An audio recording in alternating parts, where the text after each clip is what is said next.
Teman-teman, apa sih itu obligasi FR yang ada di aplikasi Bibit? Apakah teman-teman penasaran ya? Apakah investasi obligasi FR ini mempunyai keuntungan yang banyak atau lebih baik di reksadana? Dan mana yang lebih baik dan siapa yang cocok untuk investasi obligasi FR ini? Mari kita bahas.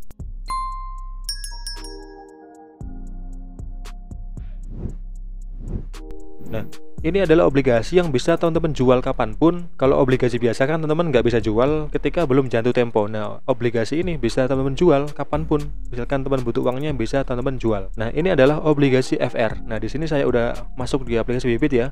Obligasi FR ini akan muncul ketika teman-teman udah upgrade ke Bibit Plus ya.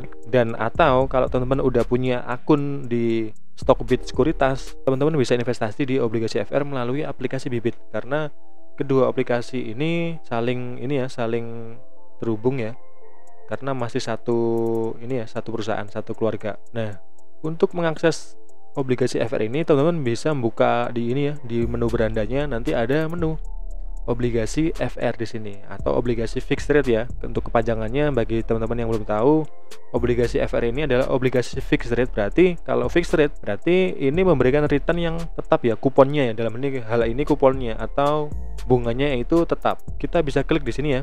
Kita akan sedikit mengenal tentang obligasi FR. Nah, ini adalah obligasi fixed rate ya atau obligasi FR. Nah, di sini ya, ini adalah obligasi FR. Ini merupakan obligasi negara yang kini bisa dibeli untuk semua orang ya, dan dapat diperdagangkan seperti jual beli saham ya. Nah, kita bisa jual beli di sini. Nah, kita bisa menjualnya ketika sebelum jatuh tempo. Nah, di sini ya. Dan kita bisa ini sebagai fixed income ya atau pendapatan tetap secara berkala. Nah, kita akan bandingkan ya di sini ya. Nah, di sini aman ya karena ini diterbitkan oleh negara Republik Indonesia, jadi pasti aman ya. Dan karena dalam sejarah sampai saat ini negara kita ini belum pernah gagal bayar untuk membayar obligasi yang diterbitin ya. Nah, ini adalah chart yang membandingkan antara bunga atau return yang kita dapatkan dari tabungan biasa pada bank BUMN seperti Bank BRI, Bank Mandiri, Bank BNI, dan bank-bank yang lain ya. Nah, di sini kita bandingkan, dan kita bandingkan juga dengan deposito bank pada BUMN. Nah, kalau di tabungan biasa itu returnnya hanya 0,80% ya, ini per tahun ya, sangat kecil. Nah, kalau dalam deposito, ketika teman-teman naruh deposito, misalkan teman-teman naruh uang itu sekitar 10 juta ya. Nah, di sini imbal hasilnya itu 2,97% atau sekitar 297.000 ya. Nah, sedangkan kalau kita investnya di obligasi fixed rate dengan kupon sekitar 6,59%, nah kita akan mendapatkan uang, jika kita taruh 10 juta kita akan mendapatkan uang sekitar 659.000 rupiah. Ini lumayan ya. Dan perbedaan antara deposito dan obligasi FR ini adalah pada pajaknya. Nah, kalau pajaknya pada deposito itu sebesar 20%, kalau di obligasi FR itu kalau nggak salah sekitar 10% ya. Nanti bisa dicek lagi. Nah, kita kembali ke aplikasi Bibit ya. Nah, di sini kita akan coba bedah ya di sini dari berbagai macam produk obligasi FR yang sudah terbit. Nah, di sini ya. Nah, kita coba lihat satu ya. Ini FR 070 ya, atau obligasi fixed rate 70.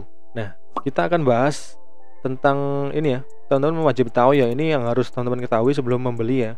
Nah, kita ada di sini ada indikator, 3 indikator, ada yield, ada kupon, ada harga beli. Nah, di sini. Nah, apa sih bedanya itu masing-masing ini dari ketiga ini? Nah, kita coba mulai dari yang ini ya, yield ya. Nah, yield ini adalah return sesungguhnya yang akan kita dapatkan ketika teman-teman membeli suatu obligasi FR. Ini return yang sesungguhnya ya. Nah, sedangkan kupon ini adalah return yang didapatkan dari si obligasi itu. Nah, kenapa bisa berbeda dari kedua ini? Karena ada namanya harga beli di sini ya. Nah, di sini yang ketiga ini yang mempengaruhi. Nah, harga belinya di sini disebutkan ya. Mungkin karena pasar lagi banyak yang suka, ini harga belinya di 102,43%. Nah, berarti teman-teman itu kalau mau membeli ini harus membeli di harga premium ya. Kalau harga normalnya itu yaitu di harga beli mestinya itu 100%. Nah, kalau teman-teman belinya di harga 100%, teman-teman akan mendapatkan yield yang sama dengan kupon yang dikurangi dengan pajak nanti ya tentunya. Nah, sedangkan kalau teman-teman membeli ketika harganya ini di bawah 100% atau misalkan ketika harganya di 95%, nah, teman-teman pastinya yieldnya akan melebihi kupon, dia akan lebih naik ya. Ini akan bagus ya. Nah, kalau kita bisa membeli di harga yang murah atau di harga diskon di bawah 100%, kita akan mendapatkan imbal hasil yang lebih tinggi. Nah, karena sekarang ini obligasi FR lagi banyak yang suka, lagi banyak yang penasaran ya. Dan karena baru masuk juga di aplikasi Bibit. Contoh di sini ya, di sini ada antara kupon dan yield yang sama ya, 5,5 dan di kuponnya juga sama 5,5. Nah, pastinya di sini harga belinya itu 100%. Nah, ketika si harga beli ini banyak permintaan, ini naik, otomatis yieldnya turun. Kalau kupon ini tetap sampai jatuh tempo pun, misalkan jatuh temponya di tahun 2026, ini kuponnya tetap akan di 5,5%. Seperti itu. Karena dia fixed rate ya.